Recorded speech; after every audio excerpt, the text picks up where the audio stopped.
اس جماعت کو جماعت صحابہ کہتے ہیں، اس جماعت کو پیغمبر کے شاگرد کہتے ہیں، اس جماعت کو پیغمبر کے غلام کہا جاتا ہے۔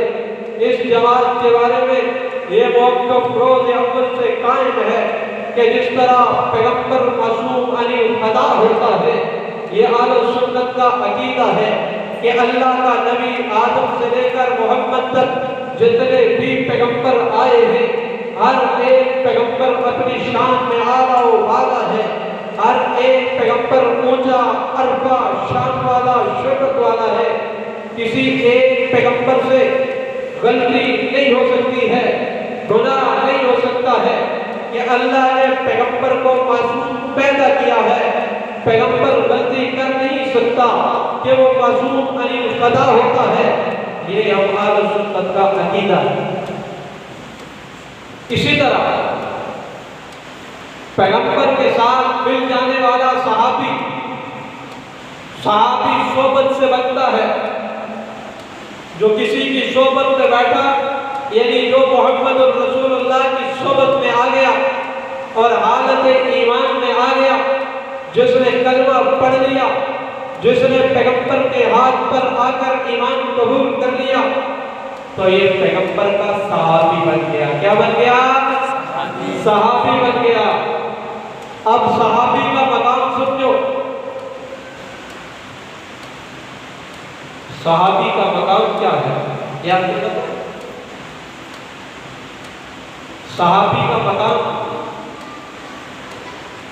دیکھو، سارے نبیوں کو اللہ نے بلا کر کہا جب میرا محبوب پیغمبر محمد صلی اللہ علیہ وسلم آ جائے تو آج کے بعد آپ کی نبوت ختم ہے، اور اس پیغمبر کی نبوت کا اقرار تم نے بھی کرنا ہے، اس کا کلمہ تم نے بھی پڑھنا ہے۔ ثابت ہوا کہ سب سے اعلیٰ محمد ہے۔ کون ہے؟ بولو نا، سب سے اعلیٰ محمد ہے، جسے اللہ نے سب سے اعلیٰ بنا کے بھیجا ہے۔ تو یوں ہی تو اقبال نے کہا کہ محمد سے وفا توڑے تو ہم تیرے ہیں، جہاں چیز ہے کیا لوح و قلم تیرے ہیں۔ اور محمد کی غلامی، مولانا ظفر علی خان کہتا ہے، محمد کی غلامی دین حق میں شرط اول ہے، ہو اگر اس میں بھی کوئی خامی تو سب کچھ نامکمل ہے۔ اگر اس میں کوئی خامی ہو تو سب کچھ نامکمل ہے۔ اور مزید کہا، جب تک نہ کٹ بروں خواجہ جسم کی عزت پر، خدا شاہد ہے کہ کامل میرا ایمان ہو نہیں سکتا۔ جب تک میں محمد کی حرمت میں کٹ نہ مروں نا تو میرا ایمان کامل ہو سکتا نہیں ہے۔ اب حرمت محمد کیا ہے؟ لیکن آئیں پہلے یہ سمجھے کہ مقام صحابی کیا ہے۔ اب اتنا اعلیٰ نبی ہے، اتنا اونچا نبی ہے، اتنے مقام والا نبی ہے۔ اب اللہ نے کہا میرے محبوب تیری صحبت میں ہر کوئی نہیں آئے گا۔ صحابی کا مقام سمجھنا، کانو احق بیا و اہلہا۔ اللہ نے کہا مکے والوں پہ نظر دوڑاؤں گا، مدینے والوں پہ نظر دوڑاؤں گا، بستی بستی کریا کریا، شہر شہر بستی بستی، میں اپنی نظر دوڑا کر اپنے بندوں کے دل دیکھوں گا، اپنے بندوں کے دماغ دیکھوں گا۔ تو میں زمانے کے سارے اعلیٰ لوگوں میں سے چن چن کر جو سب سے اعلیٰ ہوں گے، سب سے اونچے ہوں گے، سب سے عرفہ ہوں گے، سب سے خوبصورت ہوں گے، جن کے دلوں میں تقویٰ، جن کے دلوں میں تقویٰ ہوگا، تو میرا اللہ کہتا ہے وہ تقوی والی جماعت اٹھا کر میں محمد تیری گود میں ڈال دوں گا، یہ صحابی بنے۔ میں سارے زمانے کو دیکھوں گا، میں سارے انسانوں کو دیکھوں گا، ہر ایک کو تیرے قریب نہیں آنے دوں گا۔ تیرے شہر میں تیرے چچے بھی ہوں گے، تیرے شہر میں تیرے رشتہ دار بھی ہوں گے، تیرے شہر میں تجھ سے محبت کرنے والے بھی ہوں گے، تیرے شہر میں تجھ سے نفرت کرنے والے بھی ہوں گے، لیکن یاد رکھ میرے محبوب، میں نے تجھے اتنا اعلیٰ بنایا ہے کہ تیری وجہ سے میں نے قرآن میں قسم اٹھائی، والتین والزیتون وطور سینین وہذا البلد الامین۔ پھر میں نے کہا لقد خلقنا الانسان فی احسن تقویم۔ میں نے طور سینا کی قسم اٹھائی، میں نے زیتون کی قسم اٹھائی، میں نے قسم اٹھا کے کہا لقد خلقنا الانسان فی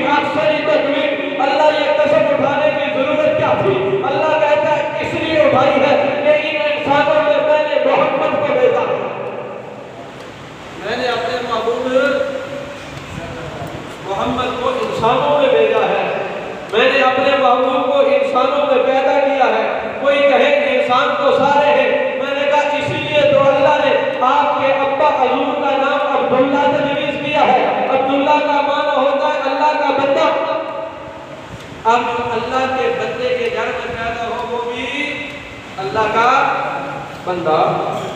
فرمایا میں نے محمد کو اونچا کر دیا.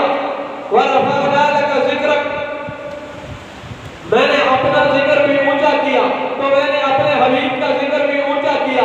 پھر میں نے سارے کائنات سے لوگوں کو تلاش کیا. مجھے ابو بکر پہ نگاہ پڑی، ابو بکر پسند آیا تو محمد کا پہلا صحابی بنا دیا. میری عورتوں پہ نگاہ پڑی تو خدیجہ الکبریٰ پسند آئی تو میں نے محمد کی صحابیہ بنا دی.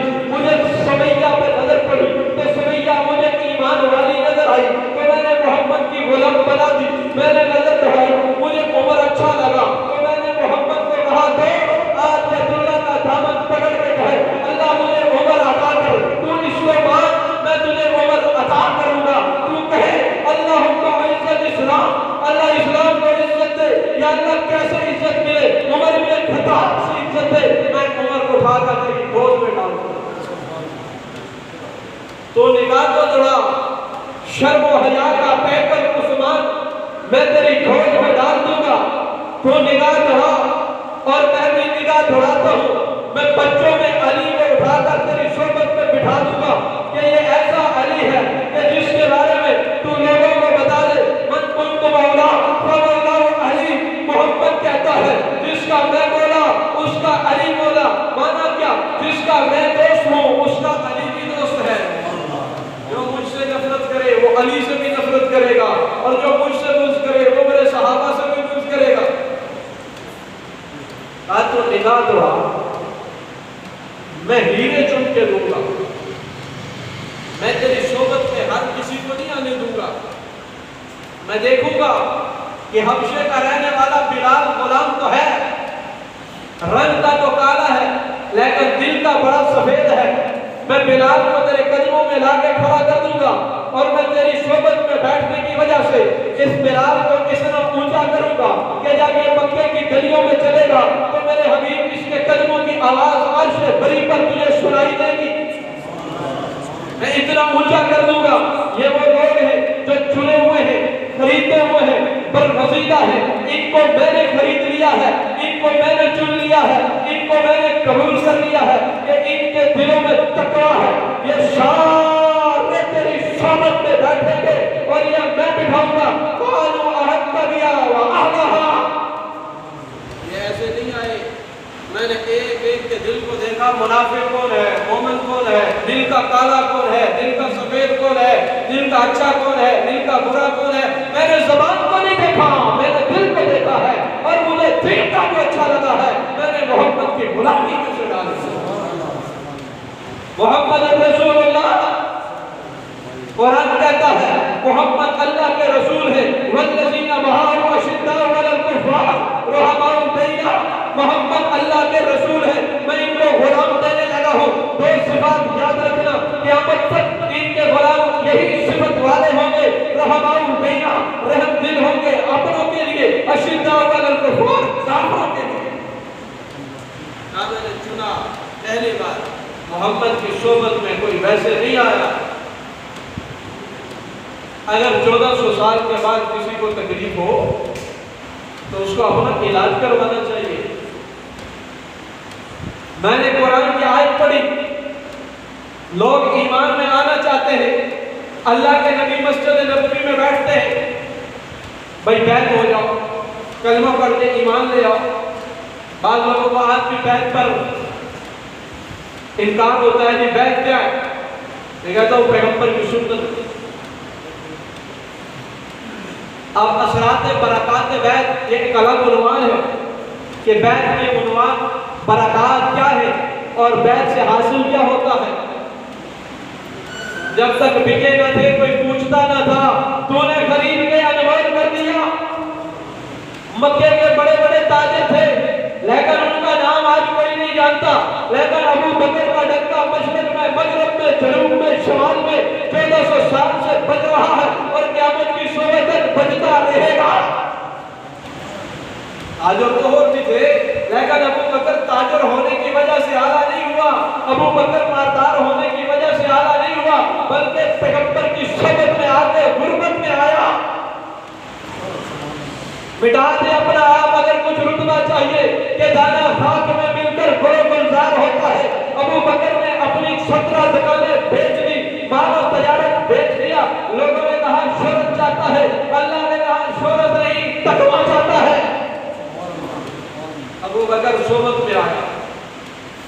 اللہ نے کہا خود نہیں آیا، میں نے بھیجا، میں نے بھیجا نا، خود ادھر کوئی آ ہی نہیں سکتا۔ خود کوئی آ سکتا ہے؟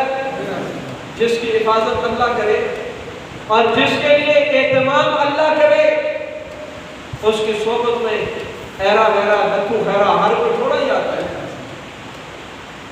اللہ نے ان کے دل دیکھے، ان کے دلوں کا امتحان لیا اور پھر اٹھا کر یہ چنے ہوئے لوگ پیغمبر کی صحبت میں بٹھا لیا۔ اب یہ اپنا اپنا انداز ہے، یہ اپنی اپنی پسند ہے کہ کون پہلے آتا ہے کون بعد میں آتا ہے، لیکن مجھے اس بارے میں کوئی تبصرہ کرنے کی ضرورت نہیں کہ جو پہلے آیا وہ کیا ہے، جو بعد میں آیا وہ کیا ہے۔ دیکھنا یہ ہے مہمان کس کا ہے، پہلے آنے والا بھی مہمان محمد کا ہے، بعد میں آنے والا بھی مہمان محمد کا ہے۔ اب محبت کے قابل وہی ہے جسے محمد نے سینے سے لگایا ہے، احترام کے قابل وہی ہے جسے اپنی صحبت میں بٹھایا ہے، قابل عزت وہی ہے جس کو اپنا ہاتھ پیش کر کے کہا قابل بیعت میں نے تجھے قبول کر لیا ہے، وہ قابل احترام قابل عزت قابل مقام ہے جسے اپنی صحبت میں بٹھا لیا۔ یہ مقام بلند مل گیا جسے مل گیا، یہ اپنی بات ہے ہی نہیں ہے، یہ مقام بلند ہے، یہ موقع بلند ہے۔ جو آیا جہاں بیٹھ گیا، تیری مجلس میں غنیمت ہے جہاں بیٹھ کے، دردمندوں سے نہ پوچھ کے کہاں بیٹھ کے، غنیمت ہے تیری مجلس میں جہاں بیٹھ کے، اور جہاں بیٹھے نگاہ نبوت پڑی ہوئی۔ اللہ، یہ تو نبی کی نگاہ ہے جس نے، وہ کیا نظر تھی کہ جس نے مردوں کو مسیحا کر دیا، خود نہ تھے جو رابطے میں ہوروں کے ہاتھی بن گئے، نظر کیا تھی کہ جس نے مردوں کو مسیحا کر دیا۔ کمال نبوت، نگاہ نبوت کا کمال ہے۔ ایسا ہوتا ہے کہ نہیں ہوتا؟ آج مرید اپنے پیر کے پاس جاتا ہے، کہتا ہے مرشد نگاہ کیجئے، اور جب مرشد نگاہ کرتا ہے تو وہ کہتا ہے سکون ملتا ہے، کہتے ہیں اندر اطمینان آ رہا ہے۔ میرے بات ہے تو آج 1400 سال کے بعد کے پیر کی صحبت میں آ کر سکون ڈھونڈتا ہے، پھر غلام مصطفیٰ سے پوچھنا کہ جب محمد کی صحبت میں آئے تھے اور نگاہ نبوت پڑی تھی، اگر وہ ابو بکر پہ پڑتی ہے تو ابو بکر صدیق اکبر بن جاتا ہے، عمر پہ پڑتی ہے تو وہ فاروق اعظم بن جاتا ہے، عثمان پہ پڑتی ہے تو وہ ذوالنورین بن جاتا ہے، علی پہ پڑتی ہے تو وہ شیر خدا بن جاتا ہے، امیر معاویہ پہ پڑتی ہے تو وہ فاتح شام و قبرص بن جاتا ہے، امیر حمزہ پہ پڑتی ہے تو وہ سید الشہداء بن جاتا ہے، وہ حسن پہ پڑتی ہے تو وہ شہید بن جاتا ہے، وہ حسین پہ پڑتی ہے تو وہ شہید کربلا بن جاتا ہے۔ یہ نگاہ نبوت ہے۔ ابو ہریرہ پہ پڑ جائے وہ محدث الحدیث بن جاتا ہے، عبداللہ بن عباس پہ پڑ جائے تو وہ قاری قرآن بن جاتا ہے، ابی بن کعب پہ پڑ جائے تو وہ اعلیٰ قاری بن جاتا ہے، حسان بن ثابت پہ پڑ جائے تو وہ محمد کی صحبت کا نعت خوان بن جاتا ہے۔ یہ نگاہ ہے، یہ جس پہ پڑتی ہے وہ صحابی محمد بن جاتا ہے، پھر نگاہ خدا پڑتی ہے تو اللہ کہتا ہے اولئک هم المؤمنون حقا۔ اب اوپر سے جب اللہ کی نگاہ آئی، آئے جتنے آئے ہیں نا یہ سارے حق ہیں۔ اللہ کیا کہتا ہے؟ یہ سارے حق ہیں۔ اب کوئی پہلے آیا وہ بھی حق ہے، کوئی بعد میں آیا وہ بھی حق ہے۔ کیوں؟ یہ مصطفیٰ کی مجلس میں آیا ہے اور آیا وہی ہے جس کو میں نے بھیجا ہے یا مصطفیٰ نے بلایا ہے۔ ہر کوئی نہیں آ سکتا۔ یہ تیری غلط فہمی ہے کہ جو چاہے گا وہ آئے گا۔ مسجد میں ہر کوئی نماز نہیں پڑھ سکتا، جسے اللہ چاہتا ہے نماز کے لیے لے کے آتا ہے۔ بیت اللہ میں ہر کوئی نہیں جا سکتا، جسے اللہ چاہتا ہے اپنے در میں بلاتا ہے۔ پیغمبر کی قبر اطہر پر سلام پڑھنے کے لیے ہر کوئی نہیں جا سکتا، جسے اللہ کا نبی چاہتا ہے وہی اس کے در پہ جاتا ہے۔ ہر کوئی تھوڑا ہی جاتا ہے، جسے چاہا جاتا ہے وہی جاتا ہے۔ یہ جتنے بھی آئے نا، یہ ابو بکر ہوتا یا ویش بن حرب ہوتا، یہ حضرت خدیجہ الکبریٰ ہوتا یا ہندہ بنت عتبہ ہوتا، یہ عورت ہو تک مرد ہو تک یہاں جو بھی آیا ہے وہ چنا گیا ہے. الگ بات ہے کسی کو اللہ نے پہلے دن چن لیا اور کسی کو آخری دن چن لیا، لیکن چنا تو رب نے ہے، بٹھایا تو مصطفیٰ نے ہے. اور جسے اٹھا دیا وہ پھر دنیا سے اٹھ گیا، جسے اپنی مجلس سے اٹھا دیا وہ پھر دنیا سے ہی اٹھ گیا، وہ جنت سے بھی اٹھ گیا. اب جسے چن لیا وہ آج بھی ساتھ سویا ہوا ہے. نہیں سمجھے بات؟ سمجھے یا نہیں سمجھے؟ جسے چن لیا اسے صدیق کہتے ہیں، جسے چن لیا اسے فاروق کہتے ہیں، جسے چن لیا اسے عثمان ذو النورین کہتے ہیں، جسے چن لیا اسے علی کہتے ہیں. تبھی تو کہا اللہ نے یہ جو چار ہیں نا، چار، ان چاروں میں میں حکومت دوں گا، ان چاروں کو زمانے کی حکومت میں دوں گا. اب یہ چنے ہوئے اب بعد میں بھی جو آئے وہ بھی تو اللہ نے بھیجے. اب پیغمبر کی صحبت میں ہر کوئی آتا نہیں ہے، لیکن جسے اللہ بٹھا دے اسے کوئی اٹھاتا نہیں ہے. ویشی بن حرب نے درخواست پیش کی، یا رسول اللہ جنگ پڑا ہوا. فرمایا کیا ہوا؟ وَمَا أَرْسَلْنَاكَ إِلَّا رَحْمَةً لِلْعَالَمِينَ. تو نے میرے سامنے میرے چچا کا کلیجہ کھایا، لیکن مجھے بھی تو اللہ نے رحمت للعالمین بنا کے بھیجا. آجا در رحمت کھلا ہوا ہے، در توبہ کھلا ہوا. اب جسے مصطفیٰ کہہ دے آجا، 1400 سال کے بعد کسی کو اس پہ تنقید کرنے کی ضرورت باقی ہے؟ بولو. اور جسے مصطفیٰ کا نواسہ حسن کہہ دے آجا، نہ مصطفیٰ کے کام پہ اعتراض کی گنجائش ہے، نہ مصطفیٰ کے نواسوں کے کام پہ اعتراض کی گنجائش ہے. اور محبت کرتے ہیں نبی سے اور آل نبی سے، اور جو ان کے حکم پہ چلتا ہے وہی قابل احترام ہے. پیغمبر نے کہا آجا. صدیق نے جاتے ہوئے بھی یہی کہا، دروازے پہ جنازہ رکھ دینا. پوچھ لینا صدیق آیا ہے، در کھل گیا تو اندر دفنا دینا، نہیں تو جنت البقیع میں لے جانا. میں زبردستی نہیں جا رہا، میں زبردستی نہیں جا رہا. دنیا میں بھی اللہ نے بھیجا تھا، روزے میں بھی اگر مصطفیٰ قبول کرے تو دفنا دینا، نہیں تو جنت البقیع میں لے جانا. دروازے پہ لے گئے، فرمایا یا رسول اللہ صدیق آیا ہے. روزے کا دروازہ خود کھل گیا. کہا یار کو یار سے ملا دو.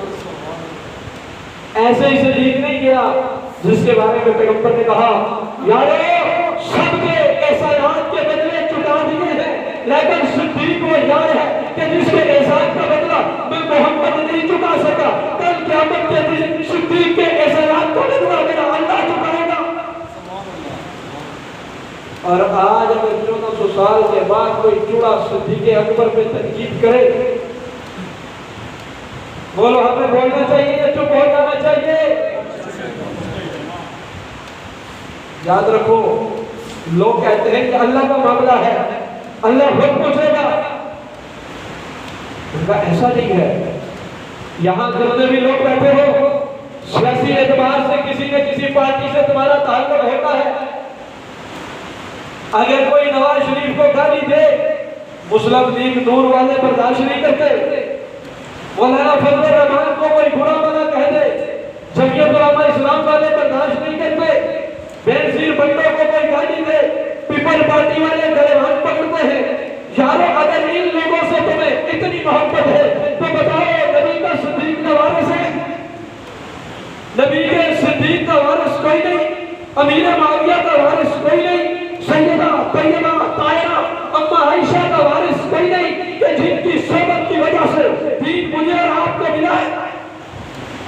پاکستان کا شیعہ اگر بازار میں کھڑے ہو کر حضرت امیر معاویہ کو کافر کہے، ہمیں چپ ہو جانا چاہیے کہ اس کا راستہ روکنا چاہیے؟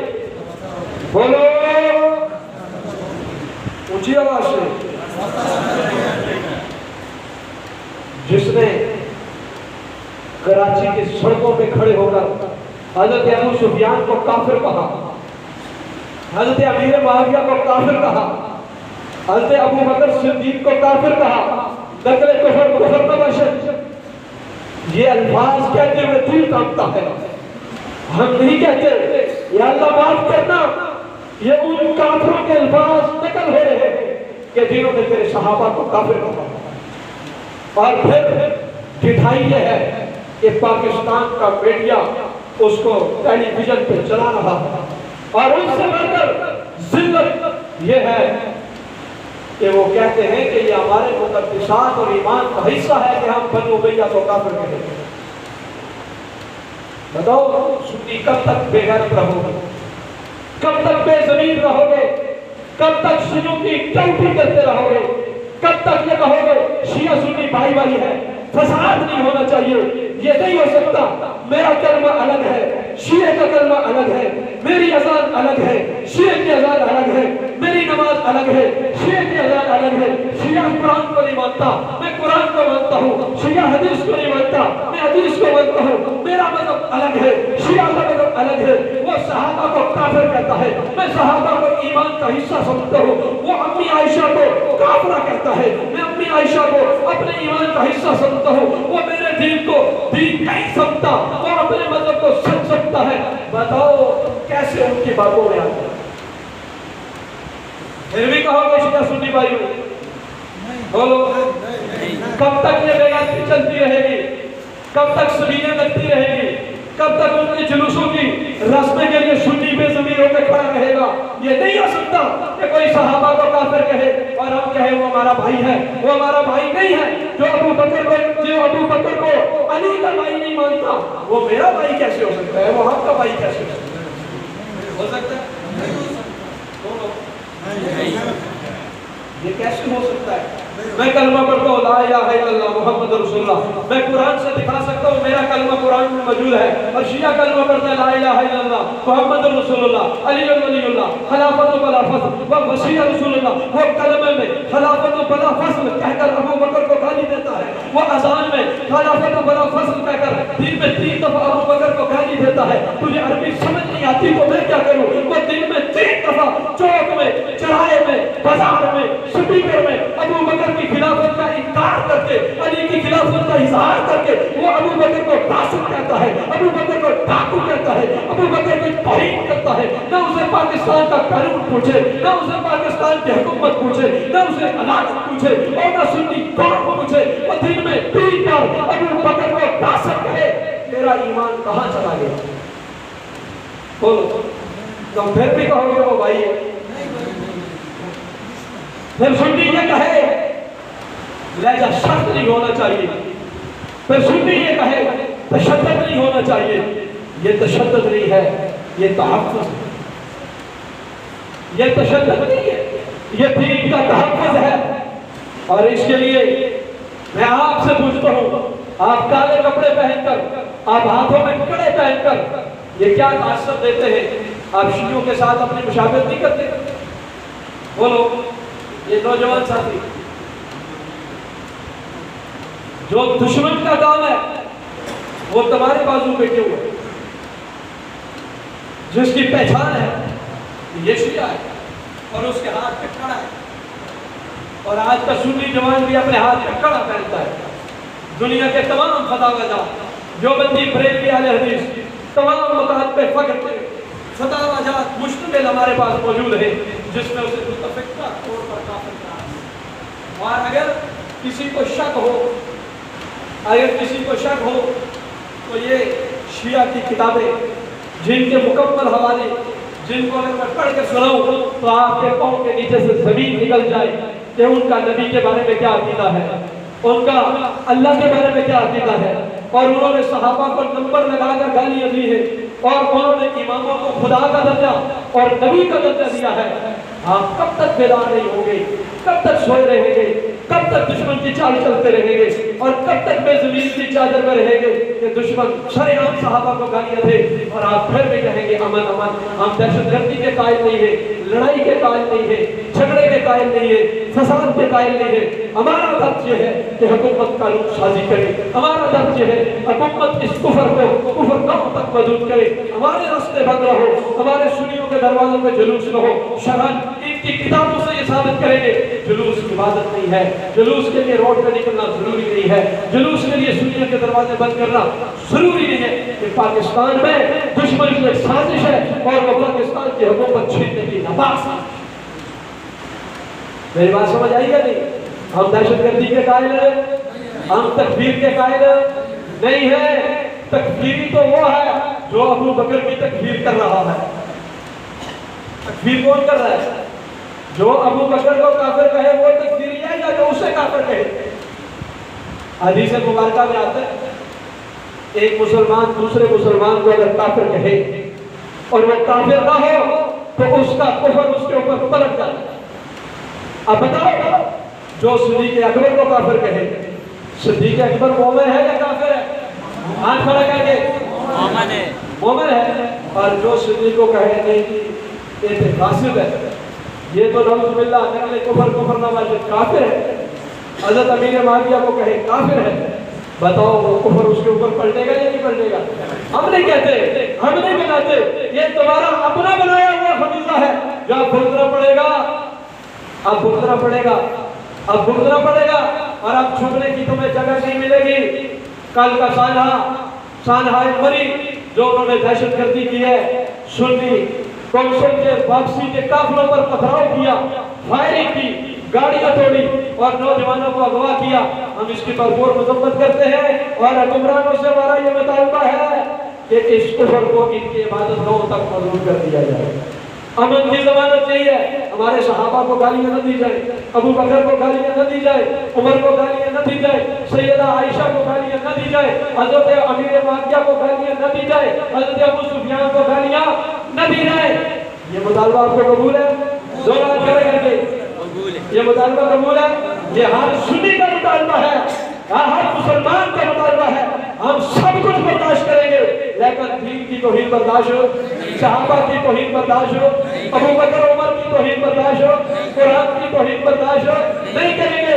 کٹ جاتی ہے تو کٹ جائے گا میری، اظہار حق تو ہوگا تو تب کے میں لہوں میرا، فدا فیما کی طرح بقا کا راز مجھ پر ہے، جسے مرنا نہیں آتا اسے جینا نہیں آتا، وما علینا الا البلاغ، سنت ہے۔